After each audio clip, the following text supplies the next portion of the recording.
It's World Cup final time this Sunday as the Off the Crossbar podcast gets ready to preview the biggest tournament final game. But before we jump into that, let's have a look at the semi-finals that took place on Tuesday and Wednesday of this I was past going week. straight there then. Yes. Don't even want to let me say anything. What You can have tell you got on the line there? I feel like this needs to be added for context. Like, my colleague is feeling shit right now. This week has killed him. Yes, I am iller than a motherfucker. And if I could add my side as well, I've come back from a long day of travelling yesterday, and I also am completely out of it and saw nothing of the second semi-final.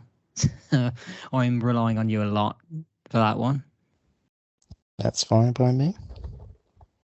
Yeah, but I don't know which one Can you always want carry to the discuss. podcast. Well, don't worry, I've been doing that since the start. Okay, then let's start on Tuesday's game, at least between Argentina and Croatia. Then, I think Argentina definitely now look the team to beat. They are the strongest team, I'd say. Slightly stronger than France. I can maybe understand why you would say that, but I maybe would disagree just slightly, even if maybe that does seem to be the case. Like, I think with Argentina is they've now hit their stride just when they needed to. Yeah. And Messi's just like picked up his form and he's looking incredible in all of these knockout stages so far, and again showed his true magic earlier on this week. Yeah, if there's one thing we've not really talked about with Lionel Messi, it's his performances in this tournament compared to the last few World Cups that he's been at. 2010, I'm not even counting 2006. He was a bench player. That does not count. 2010, he and many other of the world's best players were not on it whatsoever, unless they were Spanish. That for me, 2010 was just Argentina had too many forwards and not a team, because that was like Aguero, and the fact that they weren't Messi, managed Higuain. by someone who is a manager. Yeah. 2014 for Argentina, I take was just vibes. It's Diego Maradona as the manager. Here come the vibes. You get a hug. You get a hug. You get a hug. You're Lionel Messi. You get a fucking massive hug. Exactly. 2014, I don't even remember how they did. Final. That was the last final they got to, and I don't really remember much of them in that tournament. I think that's when Di Maria was probably at his prime as well. Messi was okay. I think he actually did somehow win player of the tournament. I don't know how, from what I remember. Yes, he did win player of the tournament despite losing the final to Germany. It wasn't even that. He was never the best player in that tournament either. Not even the best Argentinian. Like, Angel Di Maria was absolutely phenomenal that 2014 World Cup. Yeah, but I feel like that should have went to a German player. That's in that case that should have been how it worked. But you never know what FIFA are like. Last World Cup 2018.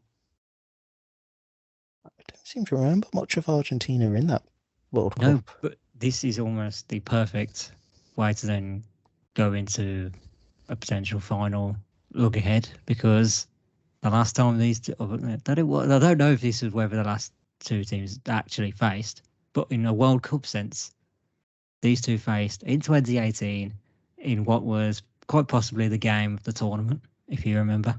Mm-hmm. Yes, absolutely fantastic. Yeah, a fantastic 4-3, which was maybe more known for the Benjamin Pavard volley. Oh, such a sweet volley that was from him. Yeah, it's that angle, the camera angle behind him, and the ball curve, it's swerving while spinning unbelievably as well. It's just a fantastic finish. Yeah, absolutely. Yeah, and I don't recall much of Messi in that tournament either, if I'm quite honest. No, I think that tournament, I would say, out of the two so-called superstars, him and Ronaldo, it was more Ronaldo's tournament 2018. Like, there was more spotlight on him than there was much on Messi, where this tournament, it's flipped the case, and Messi has gone on to prove why he is so good. I mean, scoring the penalty to open up the scoring, and then getting an assist for Julian Alvarez, who got a brace. Yeah, and again, I think what I'm saying, guys, talking about Alvarez, he has been a standout. If we're going to ignore Messi in this case, Julian Alvarez has almost sounded himself out as their next prodigy. Yeah. And the fact that you then realise, oh shit, he's also at Manchester City is like, wow, this is such a scary. Poor Haaland's got a job on his hands trying to keep him out. I mean, at just 22 years of age, he's got such a bright future. Obviously, willing he stays injury free. Like, Julian Alvarez couldn't be a real problem and heir to the throne. Yeah, and it's even more awkward from my perspective as well, because I believe it was 2020 or 2021, Villa, my team, Aston Villa, heavily linked with a certain striker from South America.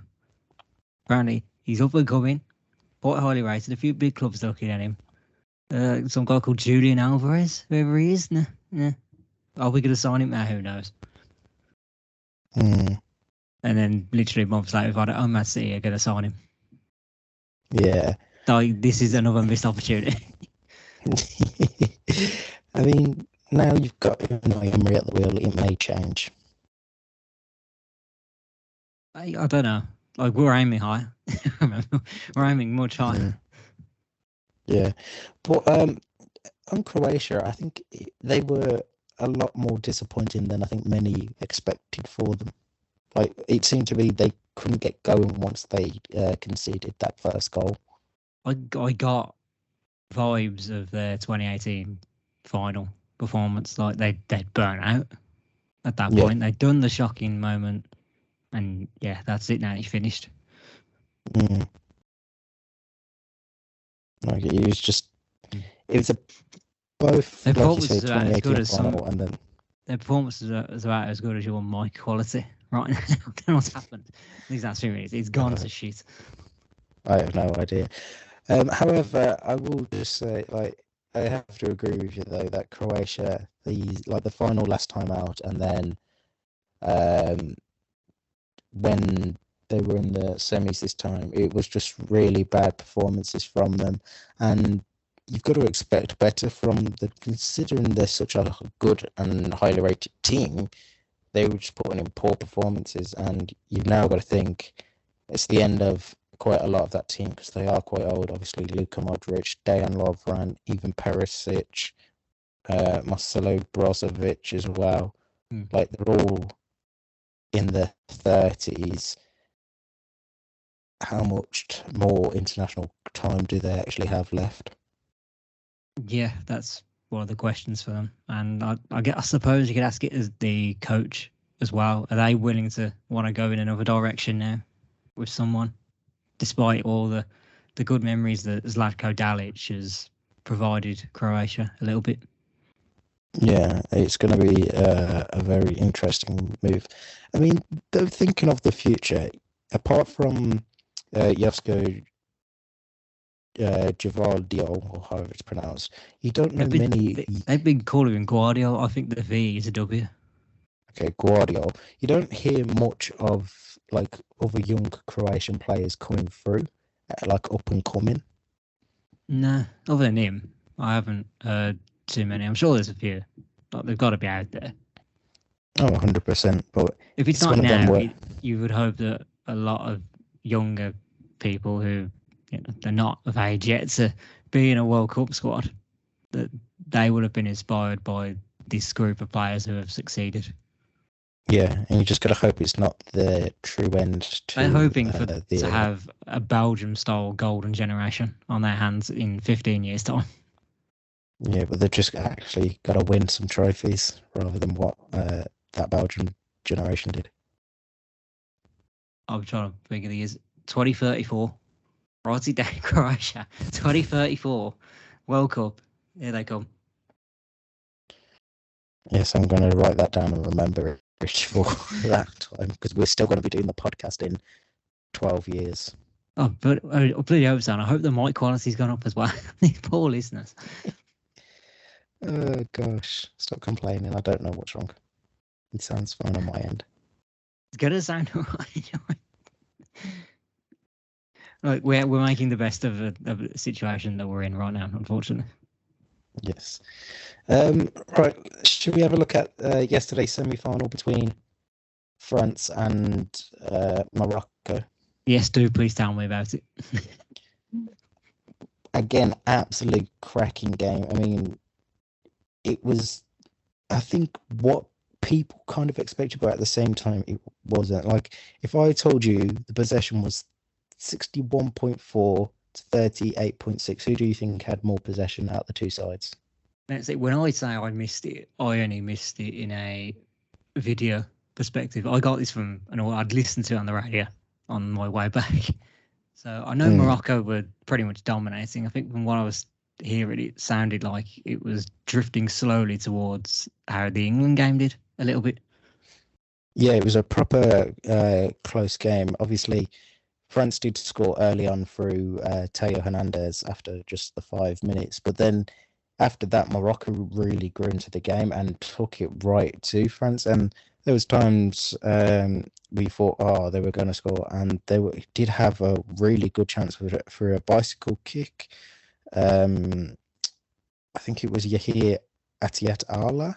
I think it may have been him who had a bicycle kick, but it was a good save from Hugo Lloris to deny him. And I was like, oh my God, if that had gone in, I think we would have had a proper decent game in our hands. And they definitely did have a few other chances to try and score. But yeah, France were just really solid defensively in that one. Like they just didn't look like they were going to concede at all. It sounded like they were happy to just let Morocco do whatever they want, almost like the England one. Like people thought, oh, it's England dominating. It's England dominating. And I also wanted to believe that, but maybe in somewhere in the back of your mind, you got to think, were they letting us do that? Are they happy to just have a breather and work out, all right, let them do their thing, and then we'll get them when we're ready? Yeah, 100%. And then obviously the substitution of Randall Kolo Muani within 60 seconds of him coming on, if that, he scores with his first touch to put France 2-0 up. I hadn't heard of him before. The last thing we need as neutrals, who we know how good France are and the depth that they've got, the last thing we need is some unknown player to come out and be just as good as well. Yeah. Like for anyone that doesn't know about him, he's at Eintracht Frankfurt. Been there since July, and he's already scored 8 goals in 23 games for them. I was going to say that was after the Europa League winning team then. Yeah, and at only 24 as well. Like he's just continued to prove that France produce really great young forward players. Yeah, it's scary, and it's also why maybe when you look at it, they stand a strong chance of doing back-to-back World Cup wins.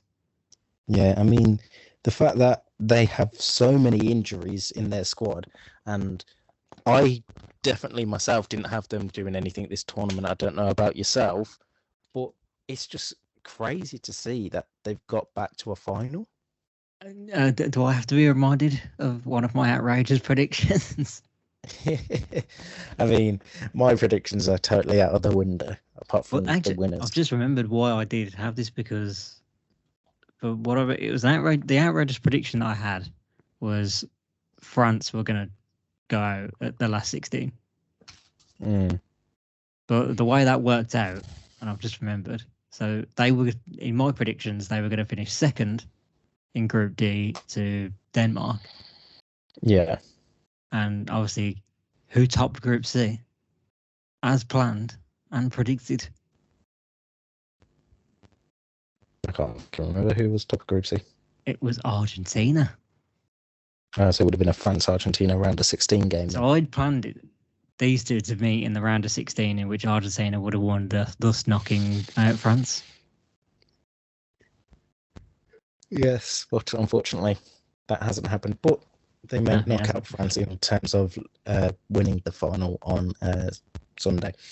But yeah, credit to Morocco. Absolutely astonishing how they've done and showing African football is slowly on the rise. I mean, both the men and women's team of Morocco looking absolutely fantastic as well. So it's just good to see how well Moroccan football is growing over the last couple of years. Put up a really tough battle against France throughout the whole 90 minutes and can be really proud of being a World Cup semi-finalist because let's be honest, no one pre-tournament apart from Samuel Eto'o had I was gonna say, like, yeah, Samuel Morocco Eto'o was kind of he'd seen in the future. He got the semi spot on.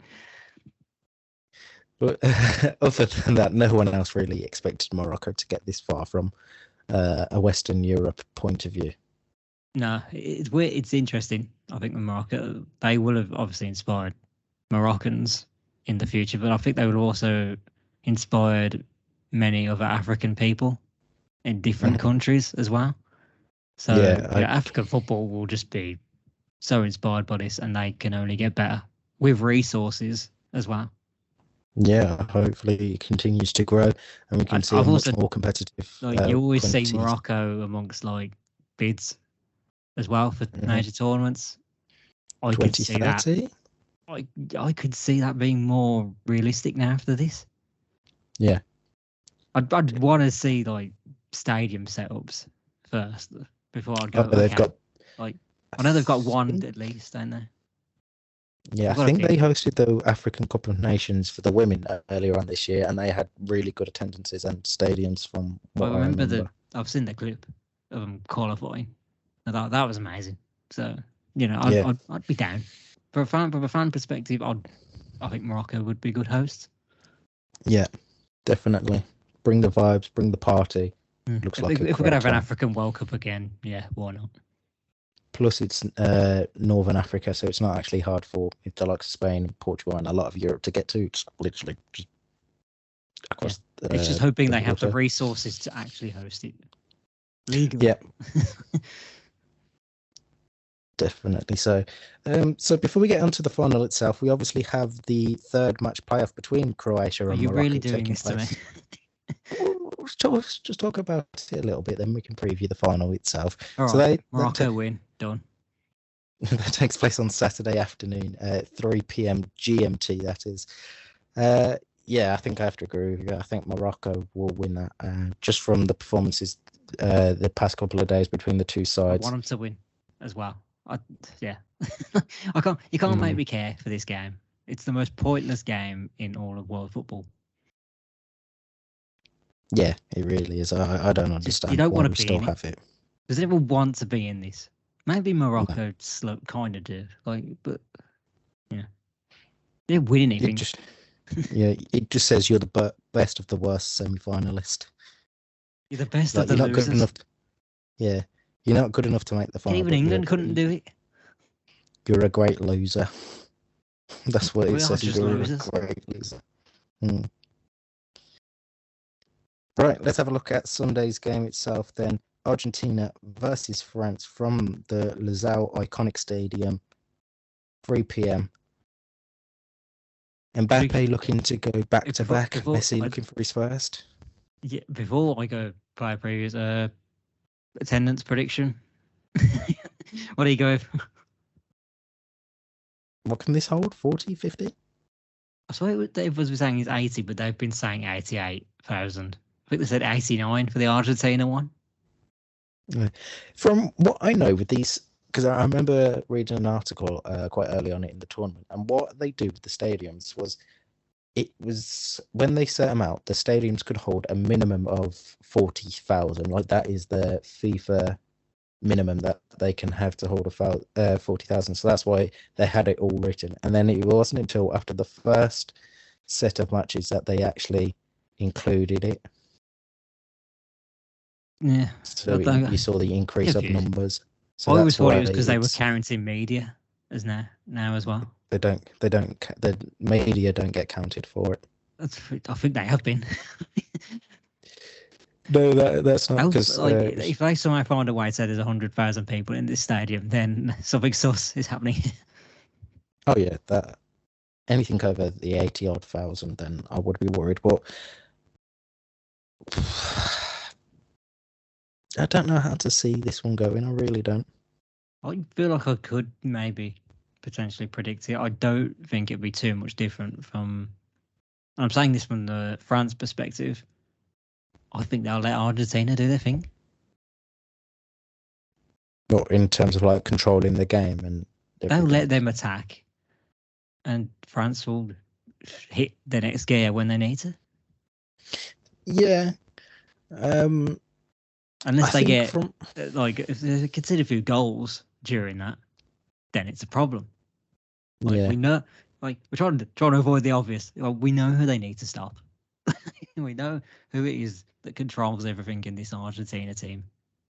Well, both sides, you know who to stop. And my worry for the Argentina defence is if it is Otamendi having to come up against Mbappe. I know it's unlikely because Mbappe's been playing out wide this tournament, so it's more likely to be Molina. But say if Otamendi has to then go on the overlap, I worry about Mbappe just destroying Nico Otamendi. I get your point, but I also now, as the games have gone on, I've realised actually we're worried about the wrong guy. Mbappe is a problem, yes, but so is Olivier Giroud, and so is Antoine Griezmann.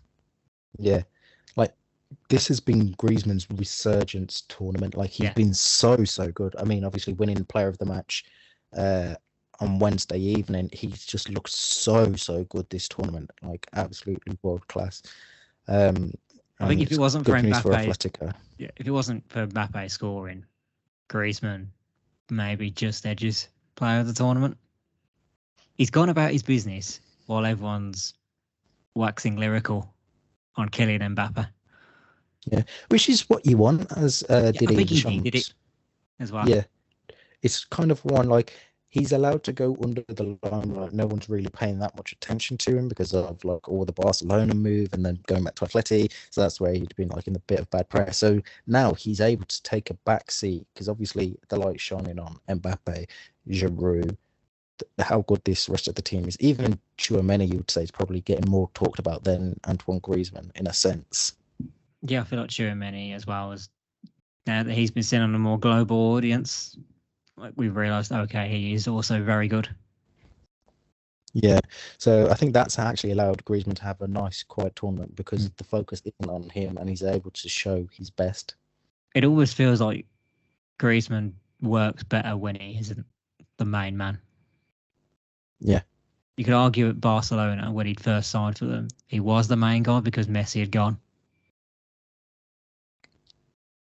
100% agree, and that's why his time was really tumultuous there, but it's now looking good for him again, and hopefully this is a resurgence of the second part of his career. But you'd hope so, but then there's all stuff that's happening at Atletico right now, and it seems a bit of a mess. But I mean, maybe that's just João Felix, but all the stuff with Simeone points to it being a bit of a bad situation right now for a few people. If we look at the keepers though in this one, you got obviously Emi Martinez for Argentina, and obviously you know him as an Aston Villa goalkeeper, and then Hugo Lloris. Two of the best goalkeepers in this tournament so far. Who do you think is going to have the bigger game? Oh, I'm going to say it's Emi. It's absolutely going to be Martinez. Well, then again, maybe we can make a case for both. For me, whichever team wins, they're going to give the Golden Glove to that person. Yeah, 100%. I feel like if we were going to make the debate on who wins the Golden Glove, you'd make the case of the Morocco goalie. Bono. Yeah. I feel like he would have been a close second, realistically, over Lloris. Well, I think maybe he'd be ahead of Martinez just because he'd only conceded the one goal before yesterday's semi-final. Yeah. I think the four semi-finalists have been the best keepers. Livkovic, Emi Martinez, Bono, Lloris. They've all been the standout keepers. I think Livkovic just lost it because, I'm sorry, but that was a pen. Like, we didn't even discuss this stuff. We forgot. Who was saying this wasn't a penalty? Yeah, I don't know. Like, that was just so ridiculous. It 100% was. It was such a mixed reaction. I was always like, It was like, what's the keeper supposed to do? I don't know. Maybe not clatter into him. Yeah, Maybe definitely. not jump into him like he's a fucking starfish. Mm. Why are keepers doing that? Just grab the ball. It is so annoying seeing keepers do that now. I'm not a goalkeeper, but what happens to just grabbing the ball? Honestly, though, goalkeeping nowadays, it This big thing that annoys you have to me. make yourself big. Like, grab the ball. Your focus should be on the ball. Yeah, If you get the player, definitely. well, you've got the ball. Exactly. I don't get it. They're saying, oh, keepers need more protection. Well, maybe if they start going for the ball more. And start doing actual goalkeeper stuff, then yes.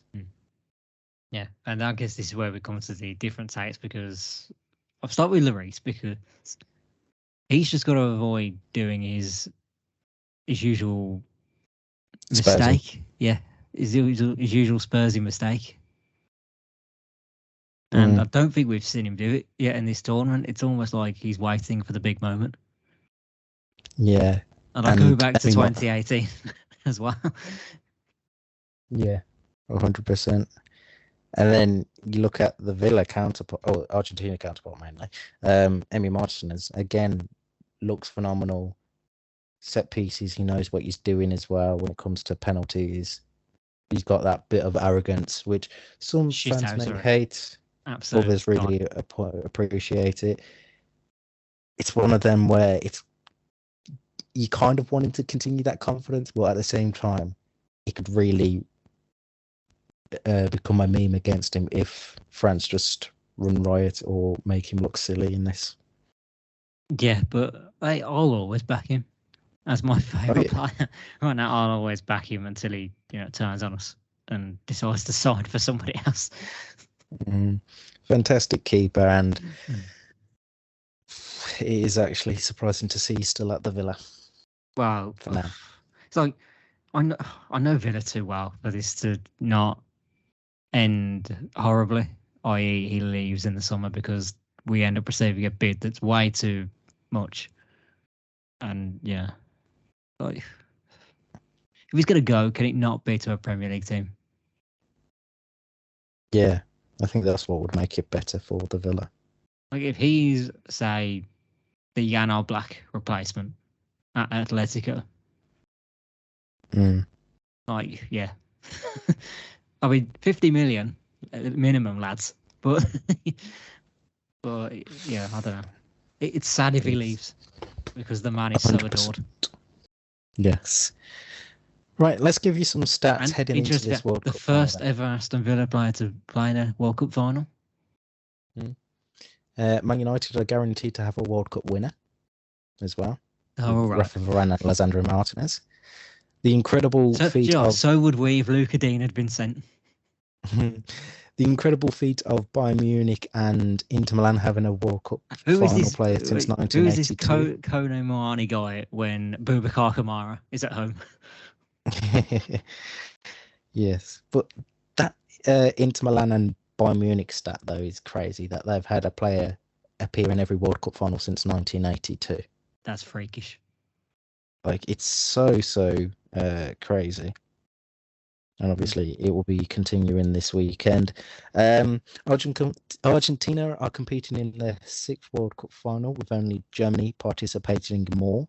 They're looking to win the trophy for a 3rd time, but defeat would see them joint most World Cup losses in history, with 4 with Germany. This will be the 4th time that France have reached a World Cup final, having won half of them. And they'll be looking to become the 3rd nation ever to win back-to-back World Cups. Italy winning 1934 and 38, and Brazil 1958 and 1962.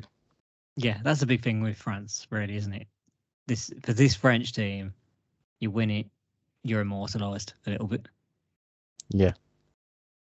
Like, you've done the thing that no other country's done since Pele's Brazil. Yeah. Question then. If you're Didier Deschamps, what do you do afterwards? Do you try and win the Euros? And because obviously, that's not in France. That's in Germany next, isn't it? Yes. It is in Germany next, and I believe his contract's up. What, after this World Cup, or Yes, I believe they said his contract was up. do you think he retires? Well, if you win 2, what else is there left to do? I've completed football. Yeah. I don't think he's interested in club management. No. Doesn't scream someone who would want to do that. Like he'd be all over the PSG job if he did. Yeah. And then obviously, if we look player-wise, I think Argentina win it. I think Messi can retire from international level. That'll be his dream completed. But Nothing else left for him to compete. I don't know if he'd seen it, but I think he'd confirmed this is definitely his last World Cup. Yeah, I had seen that. So I don't know when the Copa America is. I feel like that's got to be. Probably also 2024. I think it's the same year the Euros is. Like every time there's a Euros, there's also a Copa America happening. In my mind, I was thinking somehow it's next year or it's the year after. I think it's the year after, same time as the Euros, obviously different time zones. Whether he thinks he can do that Copa America, like he's 35. Yeah. Which we were saying, it's his last tournament. Could it be though? Like, I don't know, really. It all depends on just like, how long does he want to continue playing football for? Because that's the big thing in it this year. Everyone's like, it's Inter Miami. Phil Neville's Inter Miami. He's destined for it. I know. It's like, gosh, I'd rather see you retire. Mm. Well, I'm expecting a really close game. If I was to do a prediction, I'm going to say Argentina win it in extra time. Oh, I don't want to do it.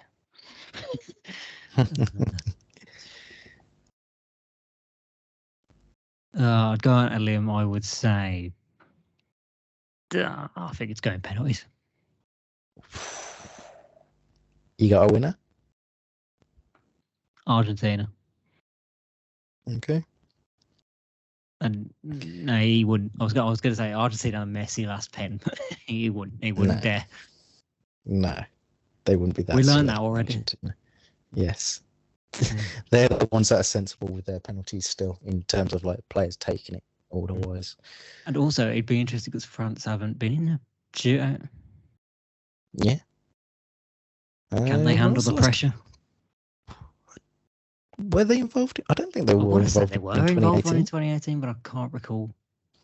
No, I can't recall that much. Yeah. Obviously, the final they weren't. If there's one last thing we can add before we finish, there's all this stuff around Karim Benzema. Weirdly, like, he's fit. Look at him. He's training with Real Madrid, and technically he's still registered. He can play. He's not travelling right now, is he? He's not going to play. Why are you bringing this up? Yeah, he's not going to travel from Madrid all the way over to Qatar just for one game. Jesus Christ. I mean, he might, but I just think it'd be so unfair. Yeah, it won't happen. I think even he's like willing to accept like it just won't happen. He's not fully fit for and Giroud's better than him, so yeah. Like it'd be such disrespectful to Giroud, the all-time France leading scorer, just to drop him because Karim Benzema's now back fit for the final. Look, if Karim hadn't got involved in that bloody sex tape stuff or whatever it was, he might have been France's top goal scorer himself. Yeah, he probably would have been a good few years back. Do we owe Karim Benzema? Olivier Giroud owes Karim Benzema his career. No, that's a joke, please. Yes. Matthew Valbuena. I couldn't think of the other player's name. Matthew Valbuena. But on the whole, yeah, good tournament. It got better as the days went on. Obviously, the first couple of days were a bit shaky, and I think the group stages ended fantastically. The knockout stages had their moments. The group stages were phenomenal. Yeah, for the most part. I think, on the whole, I think it can't go down as a disappointing tournament. Obviously, everyone knows the off-the-field stuff. Yeah, carry on. That's the more important stuff. Like how it's been perceived and the fans and stuff. But yeah, it's going to be a World Cup that will be remembered both for positive and negative reasons, which is obviously understandable. And unfortunately, the three journalists that have passed away over the course of the tournament as well, which has been really sad to see.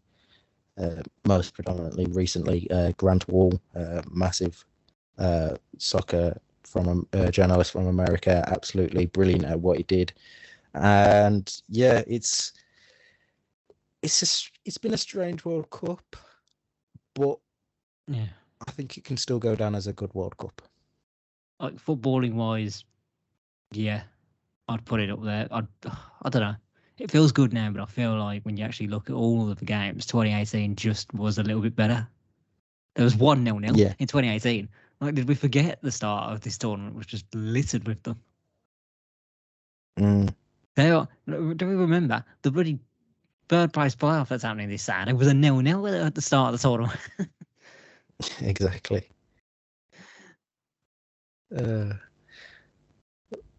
Right, that is all the World Cup talk, I believe. Well, our final one will be the review of the final itself and our predictions reveal. Oh God. Oh God, no. Yes. Yeah. Other bit of football news from this week. Endrick has agreed to join, or it's all been confirmed that he's joining Real Madrid from July of 2024 when he turns 18. Absolute phenomenal talent. Yeah, And it's pretty similar to the Odegaard deal, isn't it? Or how that one? kind of. Yeah, I feel like Odegaard signed at 16 there, weren't he? Yeah, because he played in Europe and you're not allowed to sign South American players before 18. That's why. Yeah, and something went so wrong with that Odegaard move. It was, yeah, all that pressure on him and it didn't work out straight away. Luckily, he's found his way again. Yeah. I mean, he's only 24. Turned Exactly, 24 yesterday, I believe. Yeah, he's 10 days younger than me. I have no idea. But yeah, Endrick, for what the clips that I saw, he looks like a talent. He's hoping it's not wasted. Yeah. But he's learning in a good place. He only has to look at Rodrigo and Vinicius Jr. for that.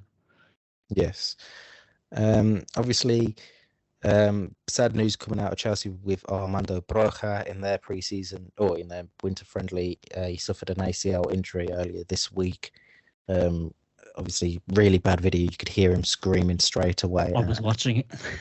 Yeah, and I knew straight away it would be an ACL injury, so I knew there was no chance of him coming back.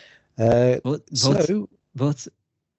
and I know, yes, horrible injury in that moment, and I said it's this day in the messages. Todd Bowley, his eyebrow went up. Is there a number 9 out there who is available for training free? in Madrid? Linked with him back in the summer. He wants him. I mean, they He's are coming. signing that. Is it David Fofana from Molde? Yeah, that they're about to sign. I've seen that, but he's not Cristiano Ronaldo. No, Datro Fofana. Sorry. Who? Where's his name power? Exactly. God, Joe, I hope it happens. What, Ronaldo to them? Yes, because it's going to be so awful. I don't see it happening. Something in me just says that doesn't happen. I don't know. I don't know. Anyway, we've got plenty of time to talk January transfers when January does actually roll around. But we're only 11 days from the Premier League returning, and I am excited. Of course you are. Like I said in the last one, I need that week off, which I get. It's fine. I'll be happy. I'll be thrilled when it comes back. I will. Yes. But until then, make sure... Villa versus Liverpool on Boxing Day. What can I not be excited about? Is it? Yes. Liverpool have still got Unai Emery stuck in their nightmares from the 2017 Europa League final. Yes. Plus, they've got injuries. I know Luis Diaz has been ruled out for 3 months earlier on this week. Klopp confirmed that. And they're quite lucky, actually. They'll have no player in the final. Yeah, that's so. Let's start working out. Really? Yes, I'm pretty certain they might do. Ibrahim Konate? Canate? Did he not get selected? Oh God, yeah. Well, he's the only one. Like they play him anyway. Yeah, I was going to say, other than Canate, They've got Nat no. Phillips. It's fine. Yeah, Canate's the only one. Yeah, he's there. He's the only one. But they've got centre backs like Nat Phillips. It's time for him to be called upon. Or just put Van Dijk and just shove Tsimikas in there. You're giving them reasonable replacements. But yes, that is it for this World Cup final preview and look back at the semi-finals. Like Brad said, we'll be back early next week to look back on the tournament on a whole and reveal our predictions, which have gone egregiously wrong. You don't know that. I know you well enough They to have, know it's got bad. You're right. I've known you for long enough to say that our predictions have gone poor. It's not who's winning the tournament that gets beat, it's the other ones. It's the other ones that I can't wait. Definitely so. But until then, make sure you subscribe wherever you get your podcast from, and that you leave us a 5-star rating, and that you're following us on Twitter at OffTCPod for all the latest news and stories, and that you are subscribed with post notifications on to our YouTube channel where this podcast will be uploaded in full. And until then, we'll see you soon.